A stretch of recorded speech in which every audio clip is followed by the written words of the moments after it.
Hello, dear listeners, and welcome back to the Frankly Speaking podcast by Friends of Europe. I'm your host this week, Chris Kremidas Courtney, Senior Fellow for Peace, Security, and Defense. In recent episodes, we've discussed the various ways that emerging technologies such as extended reality and artificial intelligence are impacting security, democracy, and human agency. This week, we delve into neurotechnology, so we're delighted to be joined by Nita Farahany, a leading scholar on the ethical, legal, and social implications of emerging technologies.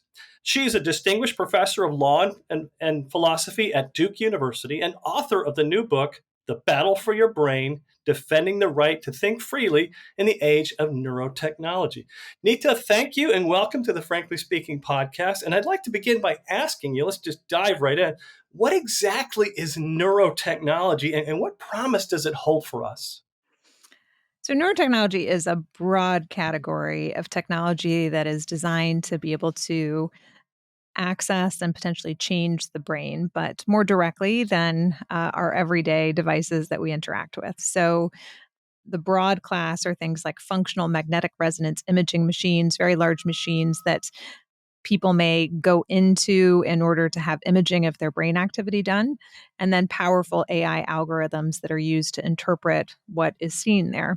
It also includes things like FNIRS, functional near infrared spectroscopy. These are devices that shine infrared light through the brain to pick up the hemodynamic changes in the brain. That is, as you think or do things, you have blood flow that changes in your brain.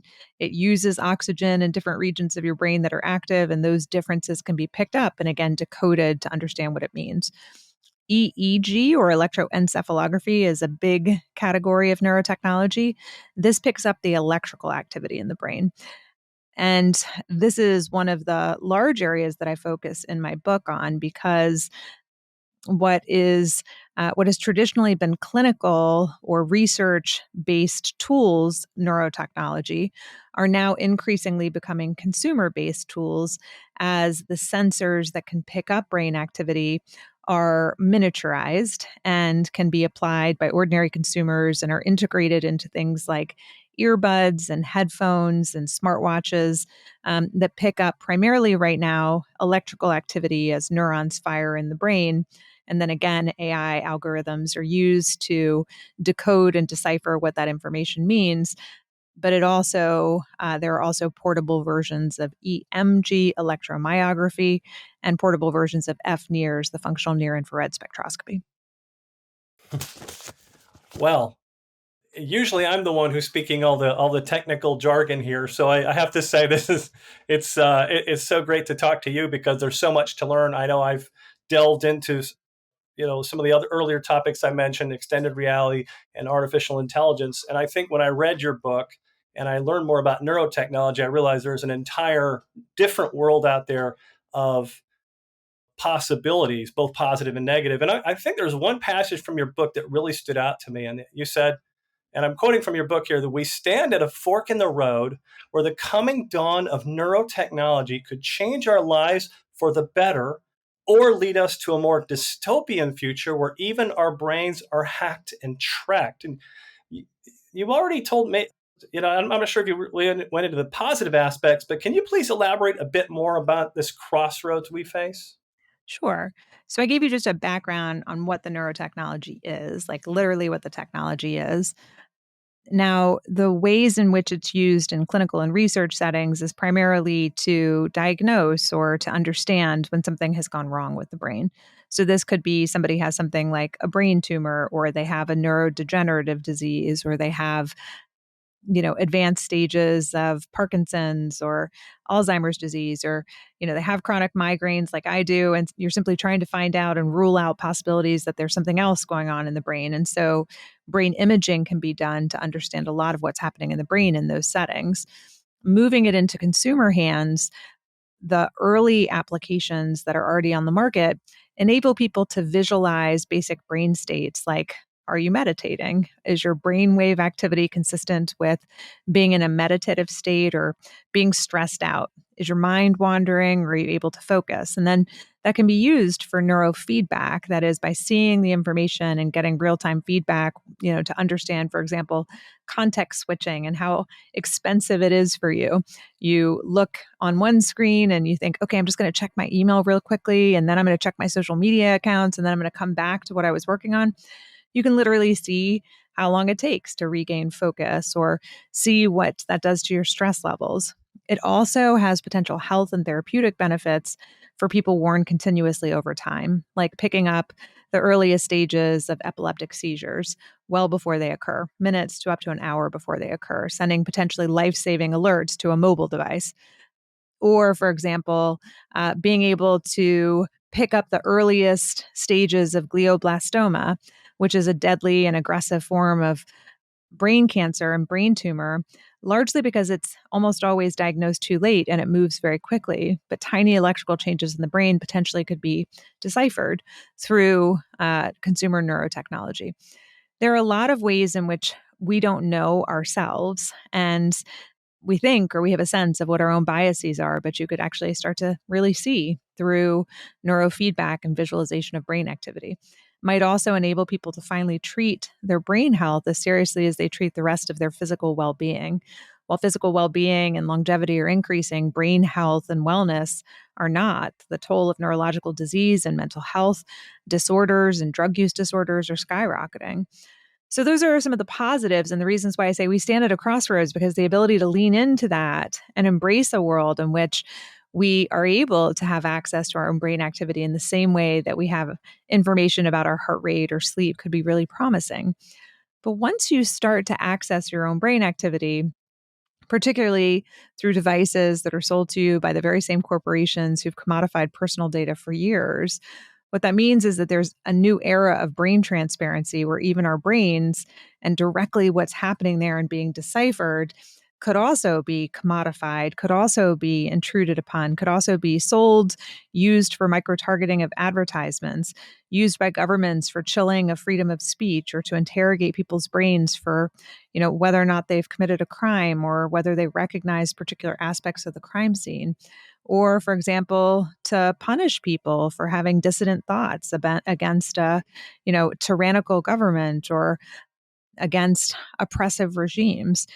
These aren't just hypothetical risks. All of these examples that I've given to you, both on the positive side, but also on the negative side, including surveillance of workers in the workplace, which are already happening in other contexts, but with the precision and access to the one space that I really think of as our last bastion of freedom, our last place of privacy, and the most important one to human flourishing, suddenly become at risk as well. So we stand at this crossroads where, like other technologies that remain largely unregulated, the path that we go down could offer those benefits, but they could quickly be dwarfed by the dystopian misuses of it unless we make the right choices now to safeguard us so that it's the path of promise that we follow, not the path where even the dystopian possibilities become realities. Thank you. I think there's a lot to think about there. In particular, when we think about the crossroads that you describe, and I do agree that it does match up well with our concerns about the crossroads we face for other types of emerging technologies. But I think you've been on the road a lot, talking about this for years. You've been discussing your new book with people all over the world, and I have to wonder and ask you about that crossroads. How aware do you think policymakers are of this crossroads, or I say policymakers and society in general? How aware are they of this crossroads that we're at, and how can we get them to recognize it?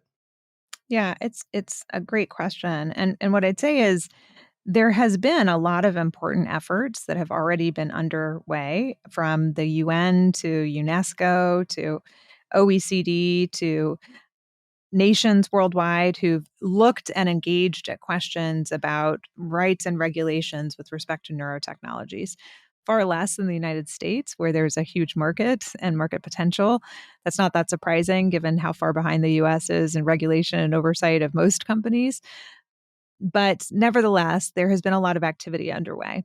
I think one of the challenges, as you recognize, coming to me from a different space where you've been focusing and understand the interrelationships between these are all technologies really designed to access and change our brains in fundamental ways, that trying to develop, rights and regulations with respect to neurotechnologies or XR or, metaverse, kind of uniquely, or immersive rights uniquely, it's kind of like playing a game of whack-a-mole where, you are constantly behind and the next one will pop up.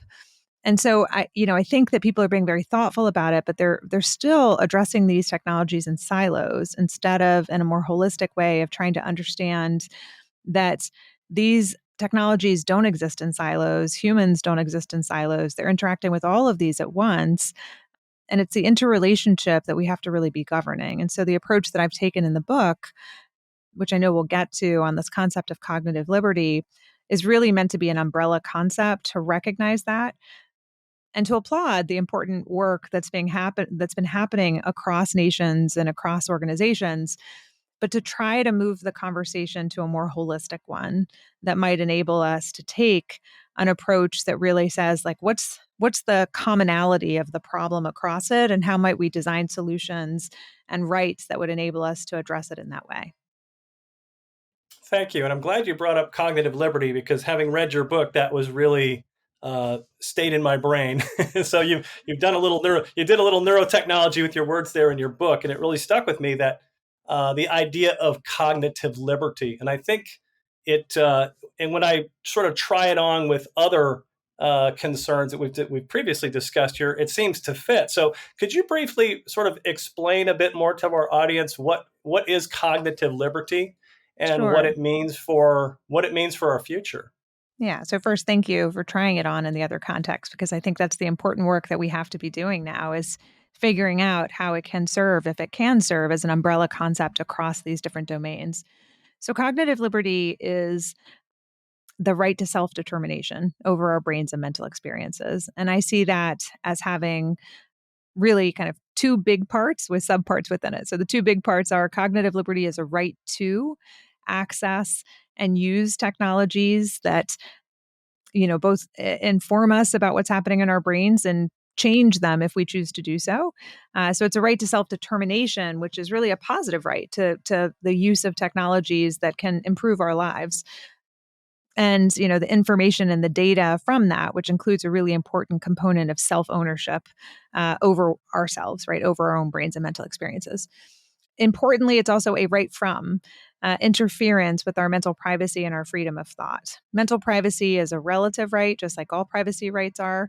As a relative right, it would protect a much broader class of intrusions into our mental activity. And that's everything from the automatic processes and feelings and even broader thoughts that we might have. But as a relative right, that means that sometimes it will yield to societal interest. It's not that individuals and individual autonomy always trumps every societal interest that we might have. Because the interest in mental privacy that we have is so strong, it's going to be very narrowly tailored and limited in the instances in which those intrusions will occur, but it nevertheless may sometimes yield. By contrast, freedom of thought is an absolute human right. And freedom of thought protects us from interception, manipulation, and punishment of our thoughts. And here, recognizing that it is such a strong right that has been under theorized and under applied largely because we, up until now, the primary way in which freedom of thought was interfered with was through freedom of religion and belief. Going forward, that will not be the only way. Is we have to be careful here about how we define thought, because we try to read each other's minds all the time. We try to manipulate and persuade each other through words and through actions, even through this conversation, right? We're trying to persuade people of particular perspectives. And so it's important that as we define freedom of thought, that we narrow it to the category of robust thought, to say, like, you can't actually directly intercept what I am thinking, literally as, kind of broad concepts of thought, or what I'm seeing in my mind at any given period of time. To intercept it without my permission, to manipulate it, which is a particular way of thinking about manipulation, and to punish me for it is off limits. But these all overlap with one another: self determination, mental privacy, freedom of thought, where the umbrella idea is this is what cognitive liberty is, and those are the bundle of rights that make it up. Yeah, I really love that because, at Friends of Europe, we're working on a new project we launched yesterday, which is all about a renewed social contract. And so, thinking of ways to renew the social contract in the future, I think you've served up something here with cognitive liberty. And I think, for whatever reason, I tend to, in my mind, it's sort of flipped over to thinking of it in terms of cognitive self determination, which you've also described here. Yeah. And I think that balance of the individual versus individual rights and the broader rights of the broader society are obviously part of that social contract. So I really like that you framed it that way. And in particular, I think here in Europe, we have GDPR, we have the AI Act, we have a number of privacy regulations to protect people, to protect society. There are questions from legal experts and others how effective they are, how enforceable they are. But I think while we have you here, I'd love to ask you sort of what should if you had a moment to sit down with members of DG Connect at the EU Commission and talk them through sort of what they should do about it, what would you tell them? So first, I think, Europe has been proactive in really important ways that have pushed the rest of the world forward in thinking about privacy rights and thinking about individual rights and how to protect people in the age of emerging technologies.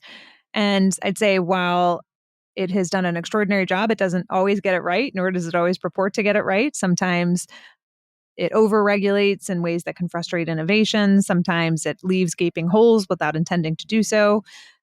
And sometimes it's a patchwork rather than backing up and saying, what is the kind of concept of flourishing for humanity in the digital age, which looks different.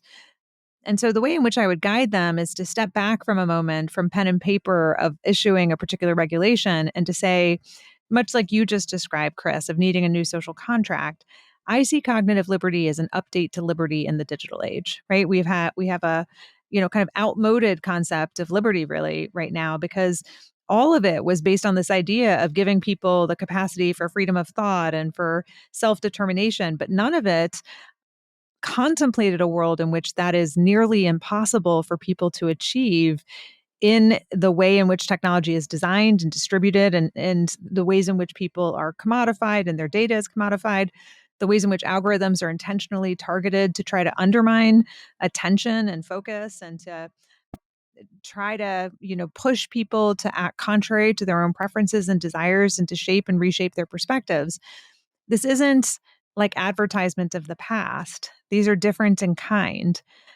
Their precision, their ability to pick individual people out based on biometric and brainwave and other information about them is far different than what our ancestors experienced in an age in which liberty was defined that way. So, what I would counsel is let's back up and talk about this broader concept of human flourishing in the digital age. Let's recognize that cognitive liberty is an important update to our conceptions of liberty, and that giving people, as you described it, self determination over their cognitive freedoms or self determination over their cognition and their ability to have flourishing brain health, have ways of being able to access self, develop tools of discernment, and engage in deep thinking, cultivate empathy in ways that are missing in the ways in which technology is designed and deployed in society. Those first principles, I think, need to animate what we do next. Because I don't think the patchwork is going to get us there. I think what the patchwork does is sort of like pick and say, like, there's a privacy violation here, or there's a cybersecurity risk here, or this, it's like going after low hanging fruit as opposed to the really hard conversation that we need to have now. Our lives look fundamentally different. They're going to look even more radically different a year or two from now as generative AI is pervasive in every aspect of our lives. Our thoughts now can even be decoded and deciphered. This is a whole new world. And in a whole new world, we need to update our understanding of what matters and how we're going to protect it.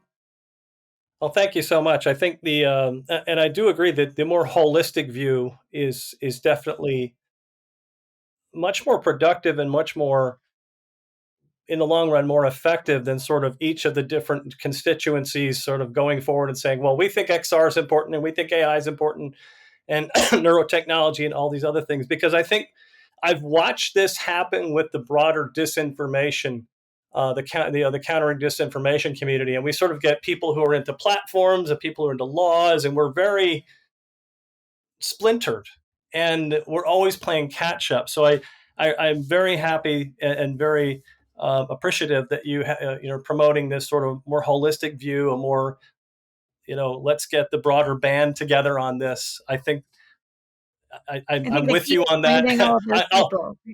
Yeah, I I'll get think on your boat with that. I think that's the way we need to go. And I think we have time for just one more question, and that is, and thank you for really painting this picture of the crossroads for us. But in this moment today, in 2023, what are the most urgent issues to address? I understand we can do these things simultaneously. We can look more holistically, but what are the most urgent aspects of this we need to keep in mind? I think the starting place, like until we figure it out, right? We need to fundamentally change the terms of service for at least these categories of technology. Right now, the terms of service are boilerplate. You have to accept the commodification of your data in order to use or access the services. And I think that is wrong. I think that, it is it's as if people truly have a choice as to whether or not to use these services and technologies, which in many instances they don't. It's in a workplace. It's in a, essential to go to school. It's essential to, for their livelihood, for their lives. And so the first and most basic thing is to flip it, to give people self ownership at the very least over data about their brain and mental experiences. And so brain data at the very least as a low hanging fruit, we need to change the terms of service to say you cannot make it contingent to use your service that the data is commodified. The right has to live with the individual to have access and control over their own data. And I think if we started there, right, then we can build toward the broader concept. These things need to be happening in parallel, as you said. But the biggest risk will come from, in the short term, accessing, using, and misusing that data. If it lives on device, if it lives with the consumer, if it lives within their control, that there isn't some extra copy that's being stored on servers that's being commodified and used and aggregated, it may not allow the innovation to move as quickly for companies. And that may actually bring them to the table, right? Because they're going to want a solution that enables them to figure out ways to aggregate and to study the data in ways that can improve their products. But if they don't start with a right to it, if they start without a right to it, they'll come to the table to find a solution that actually benefits individuals and also will enable them to move forward with their projected needs for their corporate development. Thank you so much. I wish we had hours to talk about this, but we don't. That's all the time we have for this week's episode. And once again, we'd like to thank our guest, Nita Farahany, for joining us. You can learn more about her work on this topic by finding a copy of her book, The Battle for Your Brain, and on her website at nitafarahany.com. And we'll put that website down in the comment section of this episode. And I'll ask you all again to offer your thanks to Nita, and tune in next week to the Frankly Speaking podcast when our guest will be Audrey Tang, Taiwan's Minister of Digital Affairs. We'll leave it there for today. If you haven't already, consider subscribing to the Frankly Speaking podcast newsletter, or following us on Twitter, Instagram, LinkedIn, or Facebook. And if you've enjoyed the show, please leave us a review or a rating, as it truly helps us reach more curious minds like yours. And don't forget to tune in again, this time next week.